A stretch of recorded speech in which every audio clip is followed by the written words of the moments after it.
Assalamualaikum warahmatullahi wabarakatuh. Selamat jumpa lagi sobat semua di channel Cat Traveler. Menyambung pertemuan yang lalu, maka pada edisi kali ini saya akan membahas bagaimana membuat kilopos atau kadang disebut juga STA atau disebut juga chainage dari sebuah alignment. Kita akan menggunakan peta Google Earth yang sudah kita sisipkan ke dalam AutoCAD pada pertemuan sebelumnya, yaitu dari area stasiun Lebak Bulus ini sampai dengan Bundaran HI ya ini. Nah, langkah pertama adalah membuat alignment. Nah, bentuk alignment kita kira-kira seperti gambar ini ya. Mirip dengan jalur MRT yang sudah dibangun, yakni melalui jalur Kartini ya, di sebelah sini. Kemudian jalan TB Simatupang.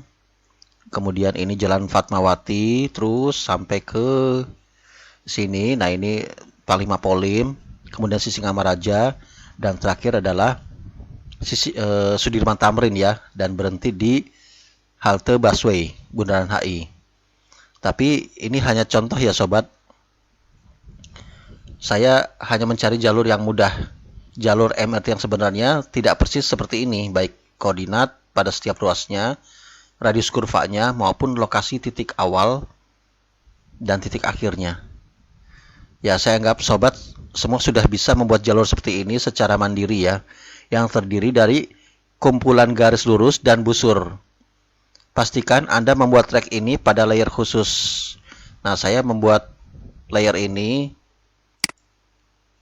ya pada layer track ya namanya, dengan warna merah.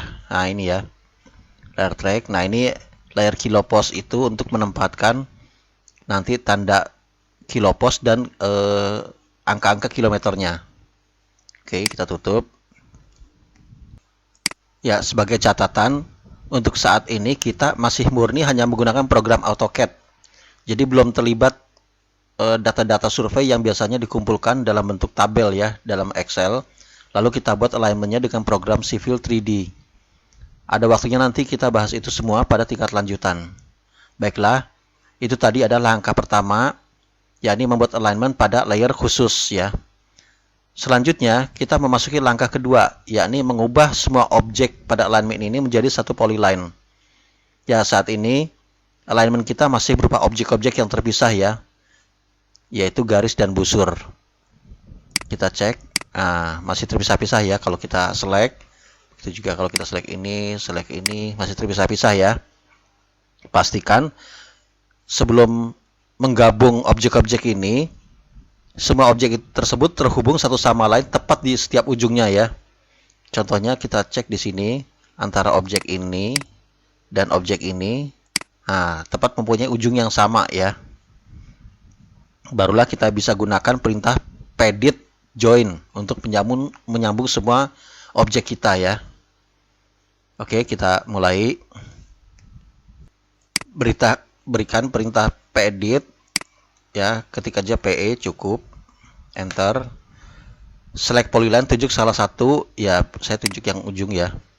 Kemudian dia tanya, do you want to turn it into one? Mau dirubah nggak jadi polyline? Kita jawab yes. Nah, dia tanya tuh banyak pilihan ya, enter an option, close dan sebagainya. Ambil pilihan join ya sini. Nah, select object, mau digabung dengan yang mana? Kita tunjuk semuanya ini ya. Ya, nggak ada lagi. Dia tanya select object, enter aja. Nah, dia 29 segments added to polyline ya, berarti udah 29 segmen tergabung ya. Oke, nggak ada lagi, kita enter, selesai. Kita cek ya. Ini hanya sampai sini. Nah, kita zoom. Kenapa dia nggak tergabung? Kita cek, klik di sini, klik. Nah, ini ujungnya sampai di sini. Sekarang kita cek, klik yang ini ya. Nah, itu ujungnya overlap ya. Jadi tidak terhubung sempurna. Nah, ini kita pindahkan ya. Kita klik ujung yang salah satu objeknya. Kita pindahkan ke titik ini ya, pakai endpoint. Kita pindahkan ke endpoint ini ya. Dengan catatan, saya menggeser ini tidak merubah arah segmen ya. Karena kalau merubah arah segmen misalnya agak mincang begini, artinya lokasi titik singgung, arah garis singgung pada dengan kurva berikutnya itu akan berubah juga ya mestinya. Ini akan merubah semuanya. Jadi saya ini memang sudah memastikan bahwa arah garis singgung tidak berubah ya. Jadi ini kita pindahkan ke endpoint segmen sebelumnya, klik. Nah, udah. Ini berada di titik yang sama ya. Oke, kita escape. Maaf, bersin. Aduh, bersin lagi. Oke, kita ulang lagi. Pedit, PE, select polyline, tunjuk salah satu ini, ambil join, select object, tunjuk semua polyline, enter. Nah, itu udah ditambah ya, 21 segments, edit to polyline. Oke, enter lagi. Kita klik sekarang, harusnya sudah ke select semua ya. Nah, ini di sini belum terhubung dengan yang ruas paling atas ya. Kita cek ada apa ini. Oh, ini ternyata tidak nyambung ya. Ada gap, itu nggak bisa di pedit join. Kita pindahkan ke ujung berikutnya dengan catatan sekali lagi itu tidak merubah arah segmen ya, tidak miring ke kanan, tidak miring ke kiri dan sebagainya, karena itu berarti akan merubah garis singgung pada dengan kurva sebelumnya ya, gitu. Saya memang sudah mengatur itu ya, sengaja membuat gap di sini untuk memberi materi kepada sobat semua. Klik di sini. Nah, gitu ya. Nah, kita ulang lagi, pedit, PE, select polyline, tunjuk salah satu, ambil join, kita select semuanya ini, enter. Dah, 18 segments, edit to polyline, selesai. Kita coba klik di sini. Nah, ini udah terpilih dari ujung awal sampai ujung akhir ya. Berarti sudah sempurna tugas kita untuk menggabungkan semua segmen alignment ini menjadi satu polyline. Nah, langkah berikutnya adalah membuat mark atau tanda chainage di awal alignment ya. Biasanya saya membuat dua jenis tanda chainage. Pertama untuk chainage minor, misalnya dengan interval 10 meter. Yang kedua untuk chainage mayor, misalnya dengan interval 100 meter. Ya, tentu saja keduanya kita bikin dengan bentuk yang berbeda ya.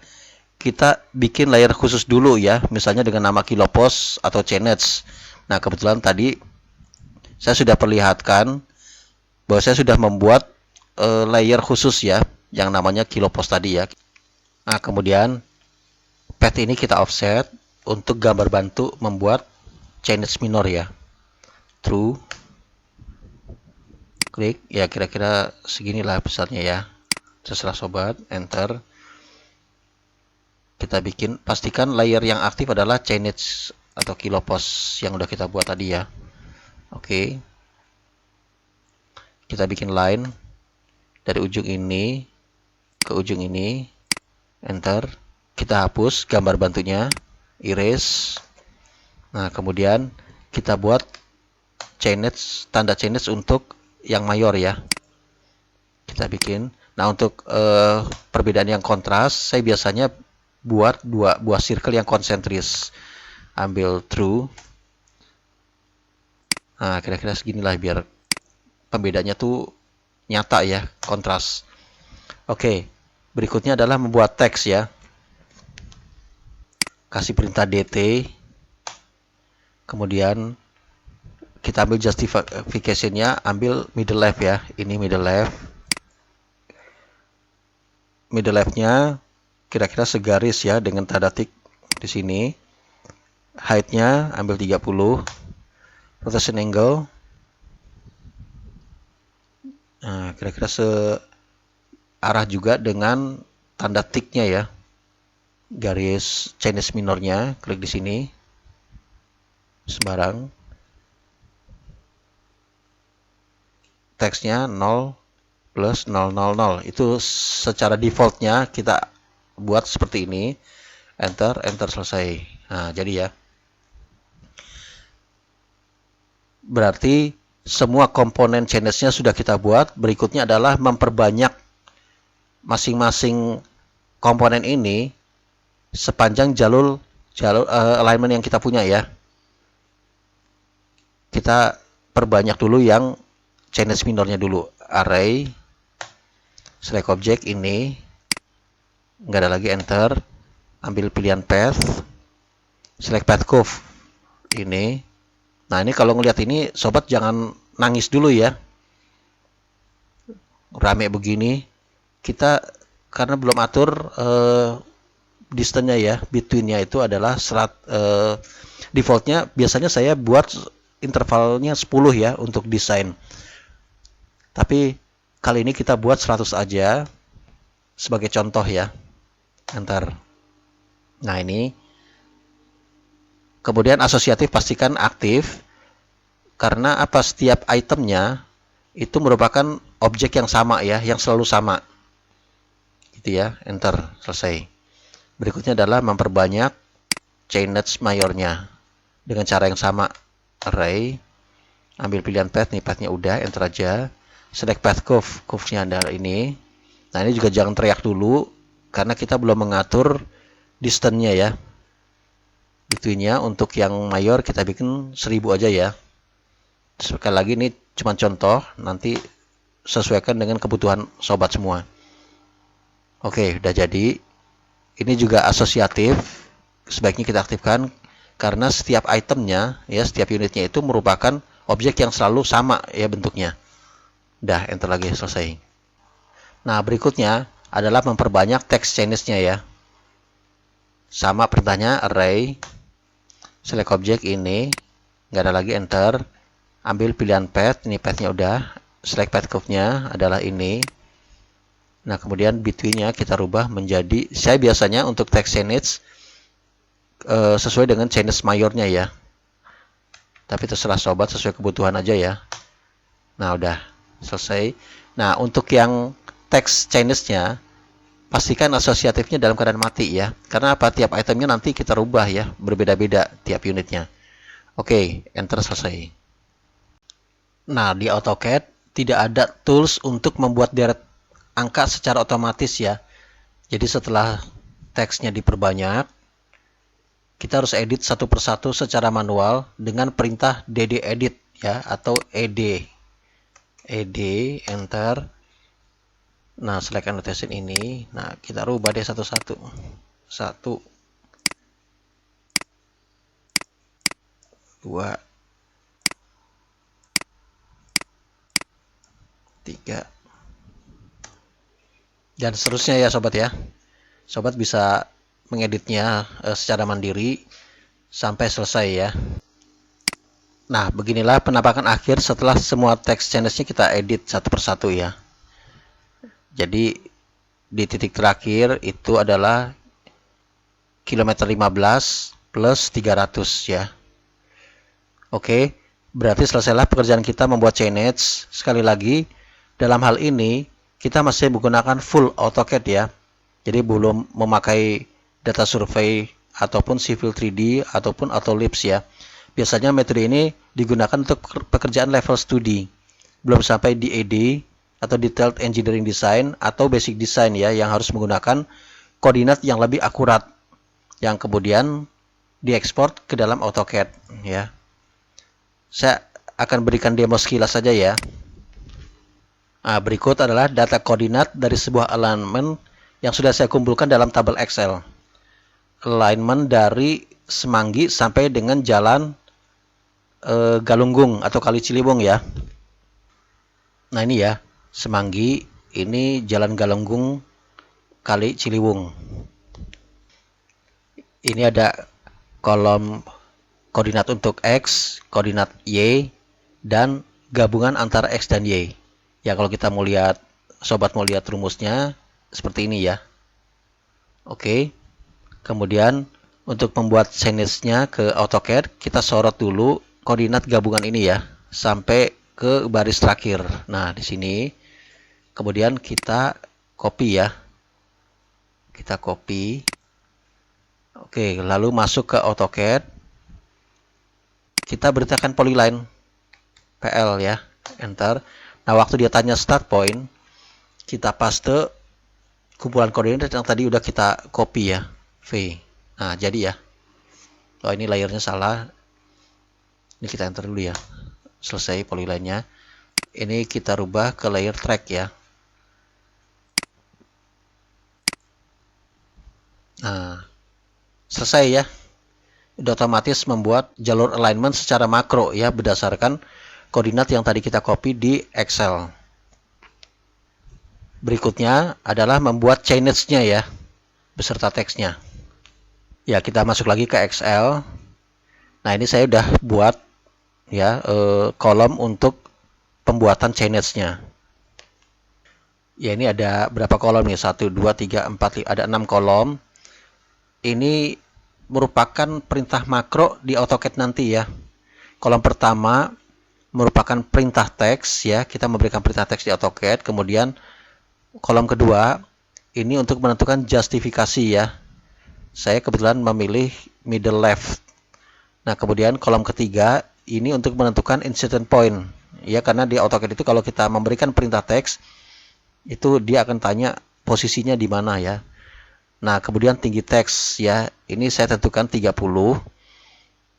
Ini kolom hanya khusus jika Anda menggunakan style text yang tingginya belum ditentukan ya.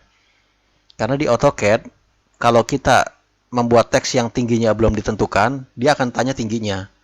Kita cek ya, style, enter. Nah, ini tingginya masih 0. Ya, artinya dia akan nanya tingginya pada saat kita berikan perintah teks. Nah, tapi biasanya untuk text chainage itu saya sudah menentukan tingginya konstan ya, 30. Nah, kalau sudah kita berikan teks dengan tinggi tertentu, dia nggak akan tanya tingginya ya, AutoCAD nggak akan tanya tingginya. Dengan demikian, pada Excel kolom yang ini bisa kita delete ya, tidak kita perlukan. Nah, namun kali ini saya belum tentukan tingginya untuk memberikan materi kepada sobat semua ya. Jadi saya anggap tinggi belum ditentukan, jadi saya tingginya ditentukannya di sini langsung ya. Kemudian kolom berikutnya adalah rotation angle. Nah, ini ada rumus tertentu ya. Ya, kapan-kapan saya berikan rumus ini. Yang pasti saya kasih clue aja bahwa rotation angle itu adalah tegak lurus terhadap arah segmen ini ya. Arah segmen di mana dia diberikan keterangan, misalnya segmen yang ini. Maka teks itu tegak lurus terhadap arah ini. Jadi yang kita harus tentukan rumusnya di Excel ini adalah gradien dari ini ya, sudut dari garis ini. Kemudian ditambahkan 90 derajat atau 270 derajat untuk membuat arah yang tegak lurus. Oke ya, itu clue-nya ya. Jadi sobat bisa cari sendiri rumusnya di Excel. Nah, kemudian ini adalah value-nya ya, karena dia AutoCAD pada pertanyaan terakhir akan menanyakan teksnya itu apa. Nah, ini adalah sejumlah kolom yang merupakan perintah makro di AutoCAD ya. Oke, kita mulai. Pastikan kita menyorot semua kolom yang diperlukan sampai baris terakhir. Kemudian kita copy, jedet. Nah, kita masuk ke AutoCAD. Langsung kita Ctrl V ya. Ctrl V, paste. Nah, jadi tuh ya. Ini saya bikin setiap 100 meter ya. Udah otomatis teksnya juga ngikutin nilai yang kita berikan di Excel. Jadi nggak usah kita edit-edit lagi seperti tadi ya, masih manual tadi. Nah, untuk tanda ticknya, chainage minor ataupun minor, terserah sobat, itu bisa kita buat dengan cara yang sama ya. Ya, saya ulangi lagi sedikit. Offset, true. Misalnya segini. Kita bikin line dari ujung ini ke ujung ini. Enter. Kita hapus gambar bantunya. Enter. Kita array. Ini. Select object. Ada lagi enter. Ambil pilihan path. Select path curve-nya ini. Between-nya samain aja dengan teksnya ya, 100. Nah, udah jadi, selesai, enter. Nah, tapi sekali lagi tentu saja di AutoCAD hasil alignment dari Excel ini adalah untuk membuat alignment tanpa kurva ya. Kita bisa membuatnya dengan perintah fillet nanti, kemudian ini di tiap ujung segmen. Dan kurva yang dibuat pun berupa simple curve ya di AutoCAD, bukan compound curve. AutoCAD itu cukup memadai untuk membuat alignment di tahap awal atau studi. Namun untuk detail desain atau dalam konstruksi, tentu saja kita harus didukung oleh data lapangan dan program lanjutan ya, semacam Civil 3D atau Autolips ya. Oke. Nah, sobat semua, demikianlah materi hari ini. Kita sudahi dulu pertemuan untuk kali ini. Insya Allah disambung lagi pada pertemuan berikutnya dengan materi yang berbeda ya. Assalamualaikum warahmatullahi wabarakatuh.